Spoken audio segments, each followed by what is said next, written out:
So here is the video.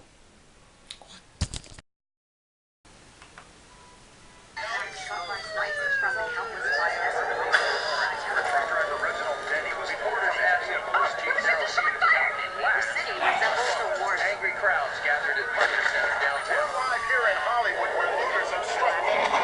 EMT are having a hard time getting into help. Smoke rising from the countless fires in Hollywood, downtown.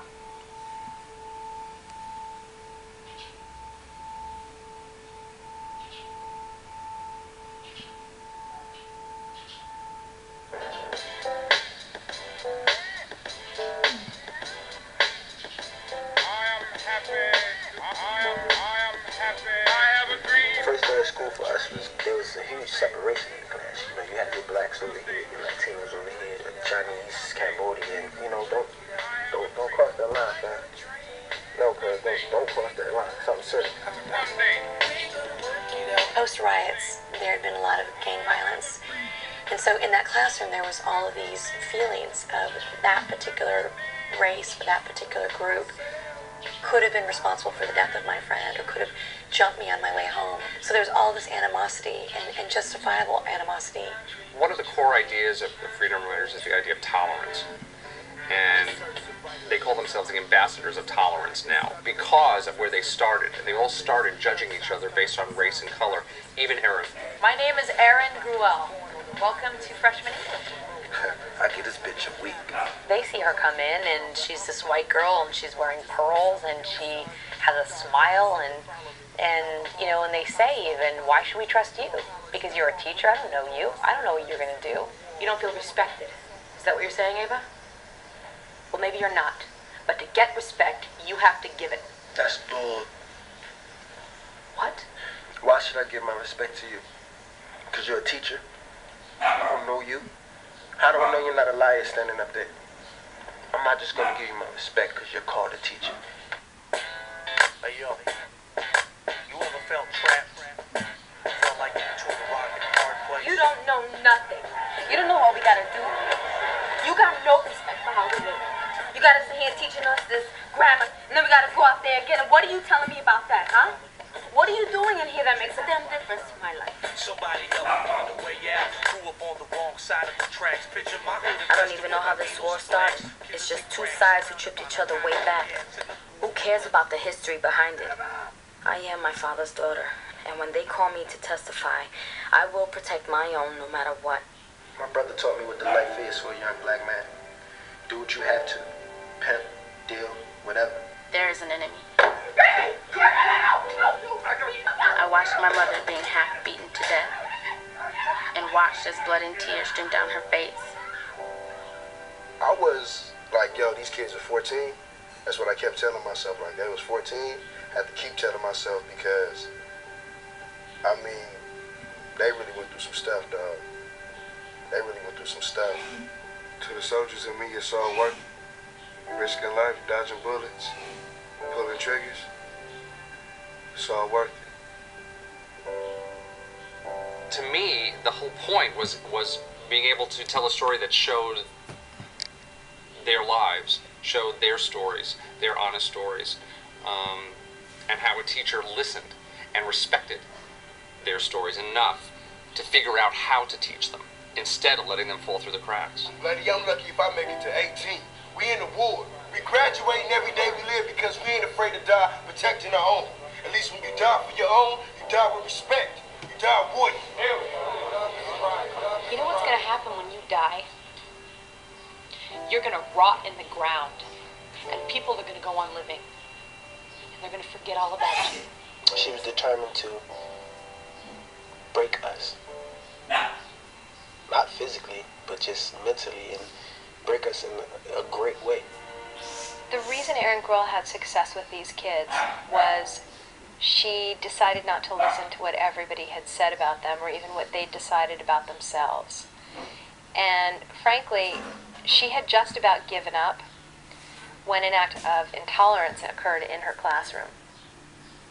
There's a scene in the movie where there's a piece of paper and it's passed around, and the pictures of Jamal.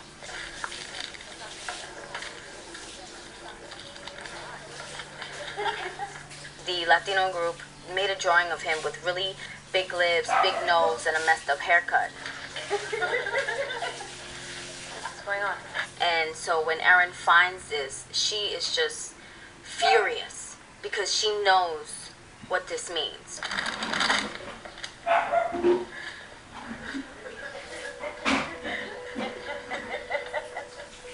That note reminded me of a caricature I'd seen at the Museum of Tolerance of a Jew portrayed as a rat with a very extended nose. And so when I made this parallel between this note and propaganda from the Holocaust. And these drawings were put in the newspapers by the most famous gang in history. She's like, you know, y'all think y'all real gangsters. Y'all know a gang that will put you all to shame. Take over neighborhoods? That's nothing compared to them. They took over countries. That was kind of the comparison was, you know, they're the biggest gang in the world. You guys think you can take that on? Yeah, they wiped out everybody they didn't like and everybody they blamed for their life being hard. And one of the ways they did it was by doing this. What the Nazis were doing, they were wiping out people. What if it was my race they were wiping out? And you start realizing the truth. Maybe gangs isn't the way to go. Unteachable? I don't think so. Misunderstood is better a way to put it. The evaluation assignment was to grade yourself on the work you're doing. You gave yourself an F. What's that about? It's what I feel I deserve, that's all. Oh, really? I know what you're up against. We're all of us up against something. What I want people to walk away with this film is realizing that no matter what color you are, no matter where you are a human being, and everybody deserves a chance. So you better make up your mind. Because until you tell me this is all you deserve, I am not letting you fail.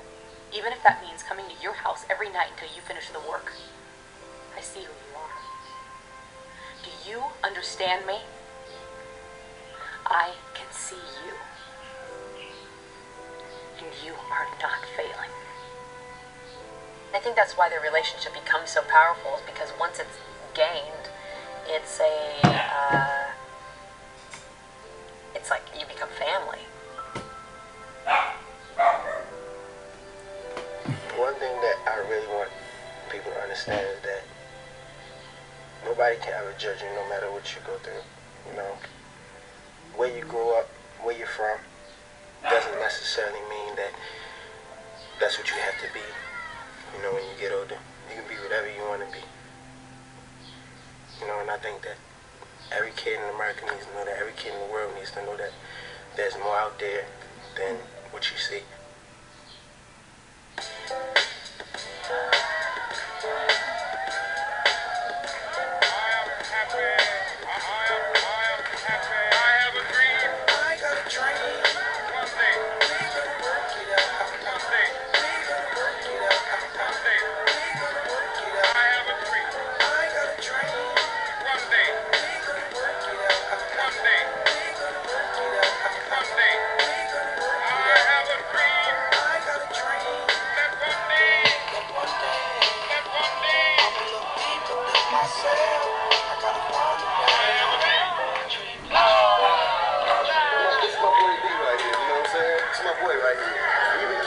About what?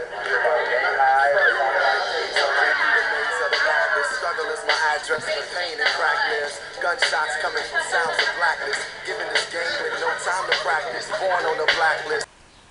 There isn't any.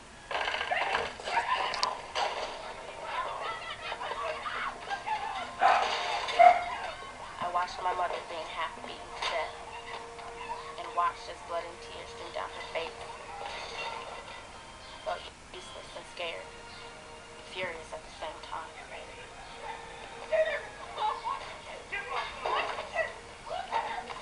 I could still feel the sting of the bell on my back and my legs. One time, he couldn't pay the rent, and that night he stopped us on the street and pointed to the concrete. He said, "Pick a spot."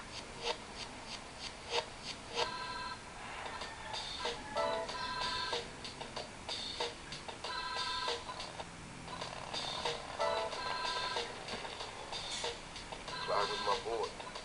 He had my back plenty of times. It was like one fist, me and him, one army.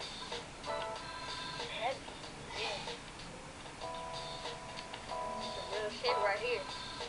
Nobody jumps us down. We gotta practice. Cause this got power. You shoot it, it's like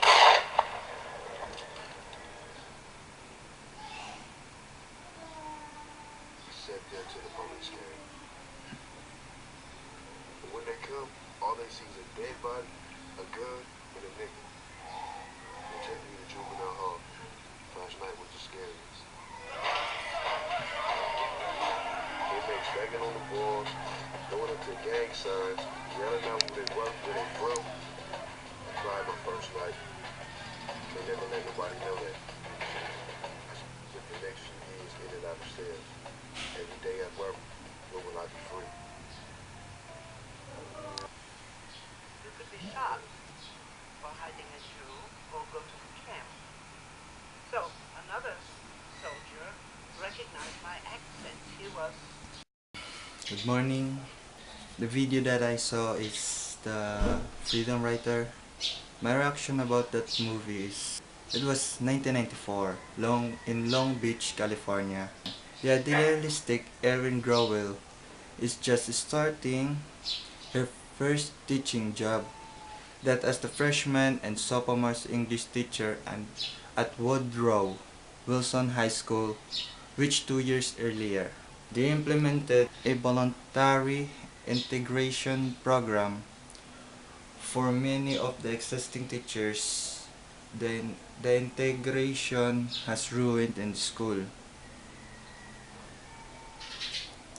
whose previously stellar academic standing has been replaced with many students who will be lucky to graduate or even be literate. Despite choosing the school on purpose because of its integration program, Erin is unprepared for the nature of her classroom, whose students live by generation of strict moral codes of protecting their own at all costs. Many are gangs. I almost all know somebody that has been killed by gang violence. The Latinos hates the Cambodians, who hates the blacks, and so on. The only person the students hates more is Miss Gruel. It isn't until Erin holds an unsanctioned discussion about the recent drive-by shooting deaths that she fully begins to understand that she is up against. It isn't until she provides an assignment of writing a daily journal, which will be not graded and will remain unread by her unless they so choose, that the students begin to open up to her as Erin tries harder and harder to have resources provided to teach properly, which often result in her needing to pay for them herself through working second and third jobs. She seems to face greater resistance, especially from her colleagues such as Margaret Campbell, her section head, who lives by regulation and sees such resources as the waste, and Brian Guilford will protect his privileges position of teaching the senior honors classes at all costs. Erin also finds that her teaching job is placing a strain on her marriage to Scott Casey, a man who seems to have lost his own idealistic way in life. So that is the summary of the movie that I saw a couple of hours ago.